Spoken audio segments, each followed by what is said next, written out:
북동부에 불어닥친 눈폭풍에 사망자가 발생하고 뉴욕시 학교에는 휴교령이 내려졌으며 항공편이 잇따라 취소되는 등 오늘 하루 큰 혼란이 빚어졌습니다.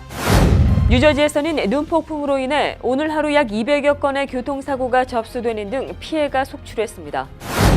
지난 6일 발의되고 하원을 통과했던 뉴욕주 자유법안이 상원 통과에는 실패했습니다. 상원 의장은 이 법안에 반대하며 표결을 실시하지 않겠다고 밝혔습니다. H-1B 쿼터 추첨에 우선순위제 도입이 추진됩니다. 연방상원에 H-1B 쿼터 할당에 우선순위제를 도입하는 H-1B 개혁 법안이 다시 발의됐습니다. MTA가 이른바 프리덤 티켓 서비스를 도입합니다. 프리덤 티켓은 버스와 전철, LIRR의 승차권을 통합해 운영하는 것으로 티켓 한 장으로 이들 교통수단 모두를 사용할 수 있도록 했습니다. 뉴욕시가 새로운 의류 상권을 브루클린 선셋파크에 새롭게 구상하겠다는 계획을 발표했습니다. 침체된 의류 산업을 활성시키겠다는 목적입니다. 이상은 오늘의 주요 뉴스입니다.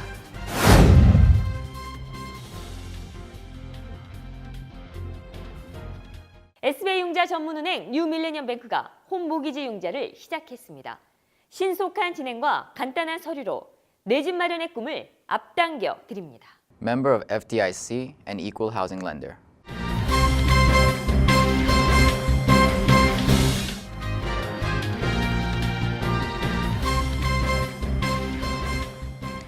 시청자 여러분 안녕하십니까? 2월 9일 KBTV 뉴스9 시작합니다. 오늘 첫 소식입니다. 북동부에 불어닥친 눈폭풍에 사망자가 발생하고 뉴욕시 학교에는 휴교령이 내려졌으며 항공편이 잇따라 취소되는 등 오늘 하루 큰 혼란이 빚어졌습니다. 김예은 기자가 보도합니다. 눈보라와 사투를 벌이며 출근길에 오른 뉴욕 시민들. 오늘 새벽부터 오후까지 이어진 눈폭풍에 뉴욕시는 큰 혼잡이 빚어졌습니다. 제설 작업이 계속됐지만 치우는 속도보다 내리는 눈의 양이 많아 눈은 점점 더 쌓여갔습니다. 뉴욕시는 오늘 곳에 따라 10에서 14인치 사이에 폭설이 내렸고 최대 초속 11m의 강한 바람이 불었습니다. 또 오전 7시부터 11시 사이 가장 많은 눈이 내렸고 시간당 최대 3인치의 눈이 내리면서 한때 눈을 뜨고 앞을 보기 어려울 정도인 와이드아웃 현상이 나타나기도 했습니다. 뉴욕시에 내려진 눈폭풍 주의보는 오후 6시르기에 해제됐습니다. 뉴욕시 인근 롱아일랜드에는 16인치에 달하는 폭설이 내려 도로가 마비됐습니다. 빌드블라지오 뉴욕시장은 어제 트위터를 통해 폭설이 예상돼 뉴욕시 공립초중고교가 휴교에 들어간다고 전했습니다. 휴교령은 뉴욕시 사립초중고교와 대학에도 내려졌습니다. 오늘 눈폭풍에 사망사고도 발생했습니다. 어퍼 이스트 사이드의 이스트 93가 건물 앞에서 눈을 치우던 59세 건물 관리인이 제설 작업 중 미끄러져 유리창에 부딪히면서 숨졌습니다. 항공편 역시 대거 결항 사태가 빚어졌습니다. 뉴욕 뉴저지 항만청은 눈폭풍의 영향으로 JFK 국제공항, 뉴아공항, 라가디아 공항 등 3곳의 공항 내 1,800여 편의 항공편이 잇따라 취소됐다고 밝혔습니다. 오늘 밤사이 기온이 17도로 떨어지고 내일도 30도가 채 안 되는 날씨가 이어질 것으로 보입니다. 도로가 얼어붙을 것으로 예상돼 주의가 요구됩니다. KBTV 김예은입니다. 뉴저지에서도 눈폭풍으로 인해 오늘 하루 약 200건의 교통사고가 접수되는 등 피해가 속출했습니다. 계속해서 김예은 기자가 전합니다. 올 겨울 들어 가장 강력한 눈폭풍에 뉴저지주 피해가 속출했습니다. 뉴저지주 경찰은 오늘 하루 사이 198건의 교통사고 신고가 접수됐으며 총 226건의 차량에 대해 도움 요청 전화가 걸려왔다고 밝혔습니다. 뉴저지주 교통국은 오늘 트위터를 통해 사고로 인한 뉴저지 많은 도로의 폐쇄 상황을 알렸습니다. 먼저 인터스테이트 78도로 48번 출구 동쪽 방면 차선이 교통사고로 폐쇄됐고 트럭 트레일러가 눈에 빠지면서 레오니안의 72번 출구 인근 뉴저지 턴파이크 모든 차선이 11시 35분경 폐쇄됐습니다. 사고가 발생하지 않은 도로에서도 제설 작업으로 인해 도로가 폐쇄됐습니다.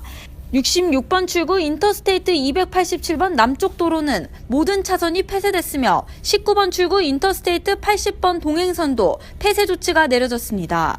링컨 터널의 맨해튼으로 가는 중앙 차선과 뉴저지로 오는 중앙 차선 역시 모두 폐쇄됐습니다. 뉴저지주는 카운티마다 최대 적설량이 달랐는데 석세스 카운티의 경우 최고 11인치의 적설량을 기록했습니다. 버겐 카운티, 모리스 카운티, 유니언 카운티의 경우 오늘 하루 9인치의 눈이 내렸습니다. KBTV 김예인입니다. 눈 소식에 따른 오늘 하루 교통 상황은 어땠는지 살펴보겠습니다. 먼저 각 도로와 터널의 경우 상황 지휘본부가 지속적으로 상황을 지켜봤습니다. 9,000톤 이상의 제빙기와 트럭, 제설기 등 100대 이상의 제설 장비가 투입됐습니다. 지하철과 버스의 경우 사건 대책본부가 상황을 지휘했습니다. 2,900명의 제설 작업 인력이 동원됐고 1,000대 이상의 융설 장치, 1,500대 이상의 레일 히터 등이 이번 눈 폭풍에 동원됐습니다. 버스는 평소보다 20% 감축 운행됐고 지하철의 경우 A와 B, E, D, F와 NQ 라인, 또 2, 3, 4, 5, 6번 라인이 평소보다 일찍 종료됩니다. 뉴저지의 경우 눈의 영향을 많이 받아 많은 시민들의 발이 묶였습니다. 196번과 197번 버스는 아예 운행이 중단돼 웨스트 밀포드에 거주하는 주민들은 버스를 이용할 수 없게 됐습니다. 또 뉴저지 트랜짓 레일 역시 포트 저비스 라인 운행이 중단돼 해리먼과 턱시도, 슬로스버그 역에서는 레일을 이용할 수 없는 상태입니다. 액세스 링크 역시 오늘 새벽 3시부터 모든 운행이 중단됐습니다. 지난 6일에 발의되고 하원을 통과했었던 뉴욕주 자유법안이 상원 통과에는 실패했습니다. 상원 의장이 이 법안에 반대하며 표결을 실시하지 않겠다고 밝힌 겁니다. 뉴욕주 자유법안은 뉴욕주 이민자들을 보호하는 목적으로 발의됐습니다. 윤나리 기자입니다. 지난 6일 뉴욕주 하원에 A3049 법안이 발의됐습니다. 뉴욕주 자유법안이라 명명된 이 법안은 예상대로 뉴욕주 하원은 쉽게 통과했지만 미지수였던 상원 통과에는 실패했습니다. 상원 의장이 이 법안에 반대하며 표결을 실시하지 않겠다고 밝힌 겁니다. 존 플래내건 상원 의장은 법안 자체에 문제가 있다며 두 가지 근거를 들었습니다. 첫째는 하원에서도 통과가 어려웠으며 민주당 의원들도 반대표를 던졌다는 점이었습니다. 둘째는 연방법을 뉴욕 경찰관이 집행하지 않도록 하는 것은 불법이자 위헌이라는 점이었습니다. 뉴욕주 자유법은 뉴욕주 이민자들을 보호하기 위한 목적으로 발의된 것으로 이민자가 판사가 발부한 영장 없이 추방대기소에 구금되거나 사법당국이 이민 신분을 캐묻는 등의 행위를 금지하는 내용이 주를 이루고 있습니다.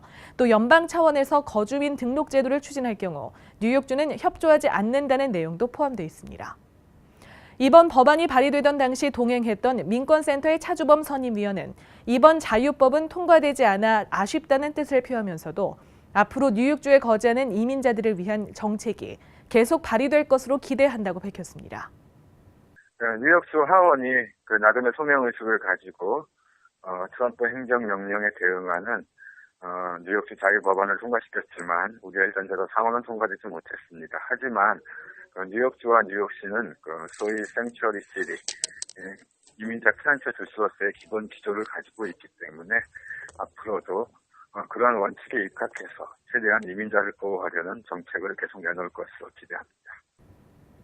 한편 뉴욕주의 경우 상원의 공화당과 IDC, 즉 공화당과 뜻을 함께하는 민주당원이 많아 사실상 공화당이 다수인 상황이어서 민주당이 어떤 법안을 내놓든 상원을 통과하기는 어려운 상황입니다. 따라서 뉴욕주의 이민자를 보호하는 정책이 제정되기 위해서는 초당적인 발의가 필요합니다. KBTV 윤나리입니다. H-1B 쿼터 추첨의 우선순위제 도입이 추진됩니다. 연방상원의 H-1B 쿼터 할당에 우선순위제를 도입하는 H-1B 개혁법안이 다시 발의됐습니다. H-1B 및 L-1 개혁법안인 이 법안은 지난해에 발의됐다 처리되지가 않았었던 S-2266 법안과 같은 내용을 담고 있습니다. 해당 법안은 공화당의 척 그레즐리, 딕 더빈 상원의원이 지난 14일에 발의했습니다. H-1B 쿼터 추첨의 우선순위제는 미국 대학에서 과학과 기술 분야 전공으로 석사학위 이상을 취득한 고학력, 고액 임금자가 최우선적으로 H-1B 쿼터를 배정받을 수 있도록 하자는 것입니다. 비자 관련 소식 하나 더 전하겠습니다. 가족 이민과 취업 이민 모두 영주권 무노가 급진전하고 있습니다. 어제 국무부가 발표한 2017년 3월 중 영주권 무노에 따르면 시민권자 21세 이상 미혼 자녀에게 해당되는 가족 이민 1순위 비자 발급 우선 일자는 14개월이 진전해 3개월 이상 빨라졌습니다. 영주권자의 배우자와 21세 미만 미혼 자녀를 의미하는 가족 이민 2A 순위의 비자 발급 우선 일자는 2015년 5월 8일로 3주가 빨라졌으며 영주권자의 21세 이상 미혼 자녀인 2B 순위는 2010년 8월 15일로 5주가 앞당겨졌습니다. 또 시민권자의 기혼 자녀인 3순위는 2015년 4월 22일로 한 달이 앞당겨졌고 시민권자의 형제 자매인 4순위는 2004년 2월 22일로 2주가 빨라진 것으로 나타났습니다. 취업 이민도 빨라졌습니다. 취업 이민 3순위 우선 일자가 2개월이 빨라져 사실상 오픈 상태에 가까워졌습니다. 취업 이민 중에 유일하게 우선 일자가 적용되고 있는 3순위 비숙련 및 숙련공 부문은 3월 우선 일자가 2016년 12월 1일로 예고돼 2개월이 앞당겨졌습니다. MTA가 이른바 프리덤 티켓 서비스를 도입합니다. 프리덤 티켓은 버스와 전철, LIRR의 승차권을 통합해 운영하는 것으로 티켓 한 장으로 이들 교통수단 모두를 사용할 수 있도록 했습니다. 적용 대상은 퀸즈와 브루클린 시민들입니다. 김예은 기자가 보도합니다. MTA가 퀸즈 남동쪽 거주 주민들과 브루클린 주민들을 위해 이른바 프리덤 티켓 서비스를 도입합니다. 이번 가을에 시범 운영되는 프리덤 티켓 서비스는 버스와 전철, LIRR의 승차권을 통합해 운영하는 것으로 티켓 한 장으로 이들 교통수단 모두를 사용할 수 있도록 했고 환승도 가능하도록 했습니다. 현재 메트로 카드의 경우 버스와 전철에서만 사용 가능하며 뉴욕 시민들은 LIRR을 이용할 경우 구간에 따라 다른 가격이 책정된 티켓을 별도 구매해야 했습니다. 올 가을부터 프리덤 티켓이 시범 운영되는 곳은 로렐튼역, 로커스트 메이너역, 로즈데일역, 세인트 알반스역 등 퀸즈 남동쪽 4곳과 브루클린 애틀랜틱 터미널역, 이스트 뉴욕역, 노스트 랜드역입니다. 프리덤 티켓 서비스 대상은 퀸즈와 브루클린 내 지하철 서비스가 제공되지 않는 지역의 거주민들입니다. 이 서비스는 해당 주민들이 낮은 요금으로 뉴욕시 통근을 자유롭게 할 수 있도록 돕자는 것이 취지입니다. 현재 프리덤 티켓의 요금은 책정되지 않았습니다. KBTV 김예은입니다. 뉴욕시가 새로운 의류 상권을 브루클린 선셋파크에 새롭게 구상하겠다는 계획을 발표했습니다. 침체된 의류 산업을 활성시키겠다는 목적입니다. 의류 산업은 한인 사회와도 밀접한 관련이 있기 때문에 관심이 모아집니다. 윤나리 기자가 보도합니다. 뉴욕시 정부가 의류 상권을 형성하겠다는 계획을 발표했습니다. 의류 산업의 중심을 과거 맨해튼 브로드웨이에서 브루클린의 선셋파크에 위치한 브루클린 아미 터미널로 옮기겠다는 겁니다. 정부는 과거 군수용품을 공급하던 이 단지를 이번 가을까지 새롭게 보수하겠다고 밝혔습니다. 브루클린 아미 터미널은 50만 스퀘어피트로 공사 작업에만 1억 1,500만 달러가 투입됩니다. 이 작업은 미국 패션 디자이너 협회와 공동으로 추진됩니다. 현재 뉴욕시 5개 보로 안의 의류 관련 공장은 1,568개가 있는 것으로 추산됩니다. 이 중 가장 큰 규모의 419개 공장의 경우 여전히 맨해튼 가먼트 디스트릭트에 위치해 있는데 이들의 규모는 2009년 11만 스퀘어피트였던 것에 비해 최근 8만 3천 스퀘어피트로 줄어든 상태입니다. 퀸즈 칼리지의 조사에 따르면 16세 이상 의류업계 종사자 수도 점점 감소해 1950년 32만 3,669명이었던 것에 반해 2000년 5만 9,049명으로 줄어든 상태입니다. 2015년에는 이마저도 반으로 줄어 22,626명이 의류업계에 종사하는 것으로 집계됐습니다. 뉴욕시는 이번 상권 형성으로 이렇게 침체되어 있는 의류 산업을 활성화시킬 수 있을 것으로 기대하고 있습니다.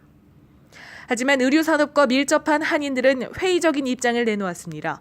한인 의류업계는 의류 산업이 침체된 가장 큰 원인은 인건비 상승과 렌트 부담이었다며 이런 근본적인 문제가 해결되지 않은 상황에서 새로운 정책이 발표되는 것은 의미가 없다고 밝혔습니다. 뉴욕시의 새로운 정책이 의류 시장의 오래된 침체를 깨울 수 있을지 주목됩니다. KBTV 윤나리입니다. 어제 애틀랜타 인권운동 성지에 위안부 소녀상이 설치된다는 소식을 전해드렸는데요. 샌프란시스코에서도 위안부 소녀상이 세워집니다. 샌프란시스코시는 어제 일본군 위안부를 상징하는 소녀상과 기린비 설치를 승인했습니다. 기린비는 오는 9월 중국인 거리에 설치될 예정입니다. 기린비에는 1931년에서 1945년 아시아 태평양 13개국에서 이른바 위안부로 불리며 일본군 성노예로 당한 수십만 명의 여성과 소녀들의 고통이 증인이다라는 내용이 서술된 것으로 알려졌습니다. 샌프란시스코 시의회는 2015년 소녀상 설치를 시 당국 등에 촉구하는 결의를 채택한 바 있으며 시예술위원회는 지난 6일 이 같은 비문의 내용을 승인했습니다. 파이퍼 앤 최 법무법인이 2017년 US 뉴스 앤 월드 리포트지 선정 베스트 로펌에 이름을 올렸습니다. 파이퍼 앤 최 법무법인은 한인 변호사인 최태양 변호사가 파트너로 소속된 법무법인으로서 한국계 파트너 변호사가 소속이 된 법무법인이 이 리스트에 선정이 된 건 미국 내 최초입니다. US 뉴스 앤 월드 리포트지의 베스트 로펌은 전국에서 선정이 된 54,463명의 변호사들을 각 주별로 심사한 후에 각 분야별 최고 권위자로 이뤄진 심사위원회를 통해 최종적으로 선출됩니다. 이번에 파이퍼 앤 최 법무법인이 선정된 분야는 노후복지 메디케이드 법이며 로펌은 장기간호 메디케이드에 따른 수혜를 돕고 있습니다.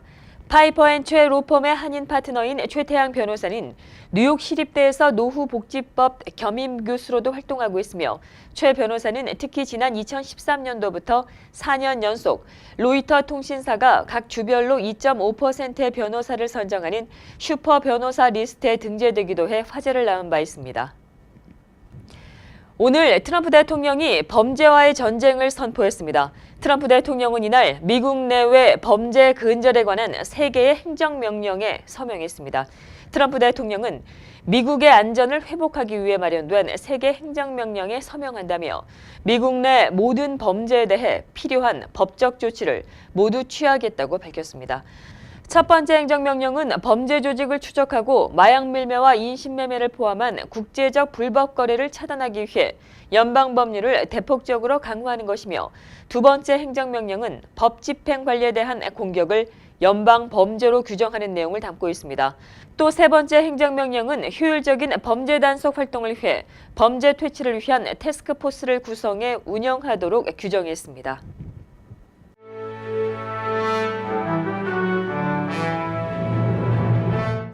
(2월 9일) 사건과 사고입니다. 어제 오후 퀸즈에서 사람의 유해가 일부 발견됐습니다. 유해가 발견된 곳은 사람이 많이 찾는 공원의 산책로 부근이어서 더욱더 충격을 주고 있습니다. 어제 오후 2시 30분경 퀸즈에 위치한 키세나 공원의 산책로에서 사람의 유해로 보이는 일부가 발견됐습니다. 밤사이 몇 시간에 걸쳐 범죄 현장 전문가들과 경찰이 단서나 다른 일부를 찾기 위해 주변을 뒤졌지만 다른 유해나 흔적은 찾지 못했습니다. 경찰은 유해의 다른 부분이 불에 탔거나 흩어졌을 것으로 보인다고 밝혔습니다. 또 발견이 된 유해가 얼마나 공원에 방치됐는지도 현재로서는 알 수 없다고 말했습니다.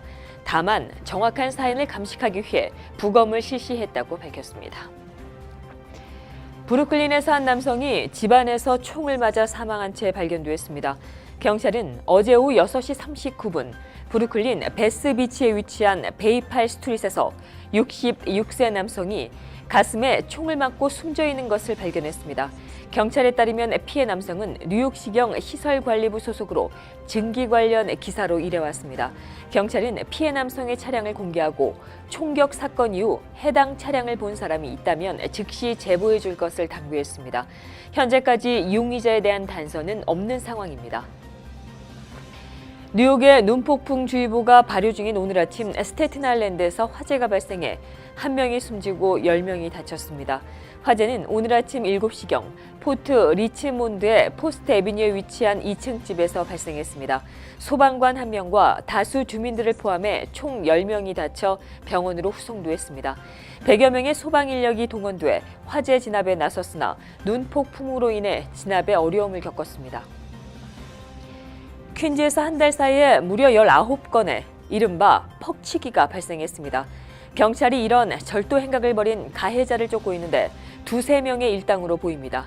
이들은 지난 12월 28일부터 2월 6일 사이에 피해자의 뒤로 다가가 머리를 세게 쳐 바닥에 넘어지게 한 뒤 피해자의 물건을 훔쳐서 달아났습니다. 경찰은 이들을 공개 수배한다고 밝히며 경찰은 이들에 대한 제보 전화를 받는다고 밝혔습니다. 모든 신고 전화는 엄격하게 비밀이 유지됩니다. 계속해서 오늘의 주요 단신 이어집니다. 렉스 틸러슨 국무장관이 인준 청문회 서면 답변 자료에서 한국은 이미 많은 방위비를 분담하고 있다며 한국이 주한미군 방위비를 상당 부분 분담하고 있다는 사실을 인정했습니다. 트럼프 대통령은 대선 당시 공공연히 한국의 방위비 부담 100%를 언급해왔고 틸러슨의 이 같은 발언은 이와 배치돼 주목받고 있습니다. 미시간주의 한 대학교에서 14일 발렌타인데이를 앞두고 히틀러와 홀로코스트를 연상시키는 카드가 등장해 논란을 빚고 있습니다. 이 카드는 센트럴 미시간 대학 캠퍼스에서 어제 열린 대학 공화당원이라는 학내 동아리의 발렌타인데이 파티에서 나온 것으로 확인됐습니다. 트럼프 대통령이 오늘 몇 주 안에 세제 개편안을 발표하겠다고 밝혔습니다.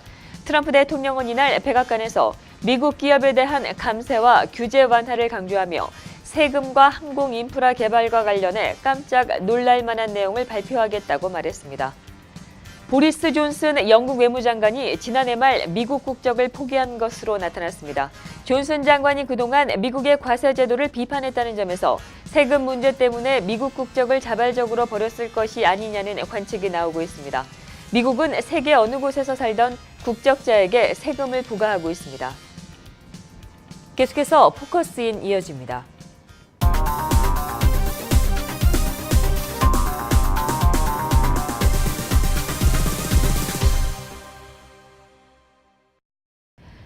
트럼프 대통령의 반이민 행정명령 덕에 32살의 IS 간부 라시드 무하마드가 체포됐다는 뉴스 들어보셨는지요?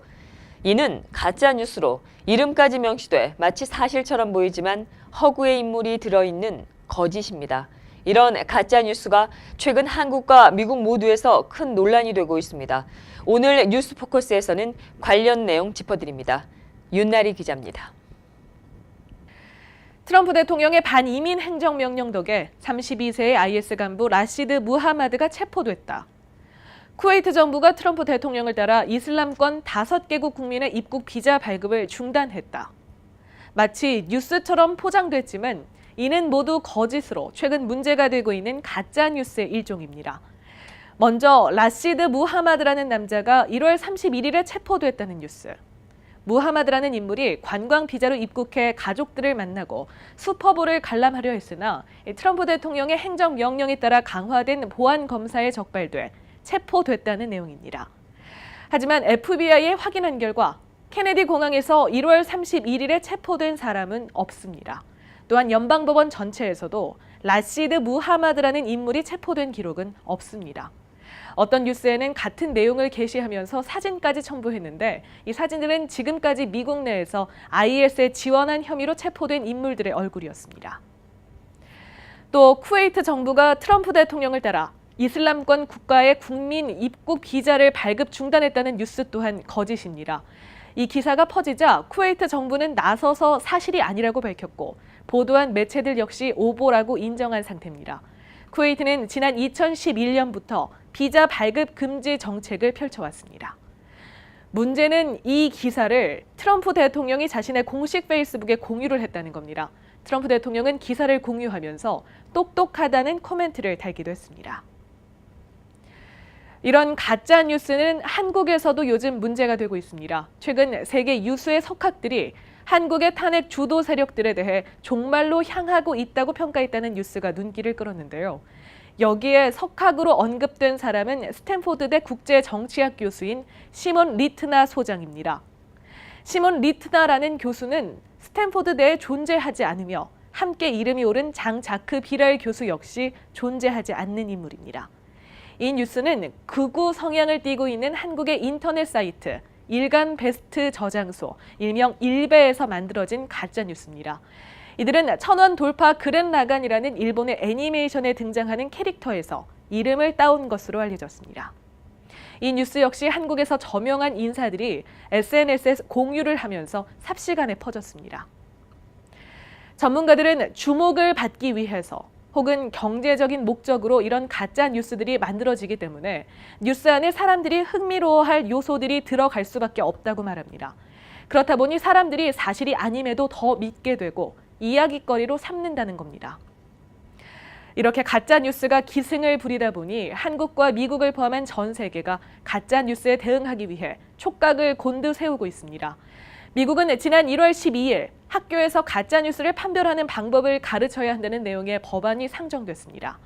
한국도 지난 7일 중앙선관위와 경찰이 협력해 5월 17일까지 가짜 뉴스 집중 단속을 벌이겠다고 발표했습니다. 가짜 뉴스. 만드는 사람이 불법을 저지른 거지만 받은 사람도 사실 여부를 확인하지 않은 채 배포하지 않도록 주의하셔야겠습니다. KBTV 윤날입니다.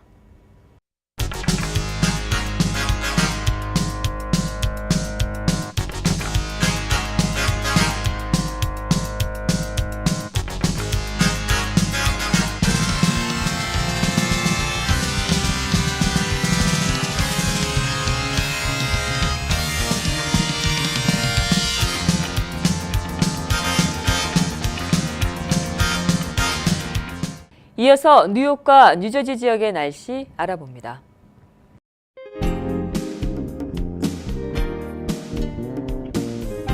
뉴욕과 뉴저지에 발효 중이던 눈폭풍주의보는 저녁 6시르기에 해제됐지만 낮은 기온 탓에 내린 눈이 얼어붙은 곳이 많습니다.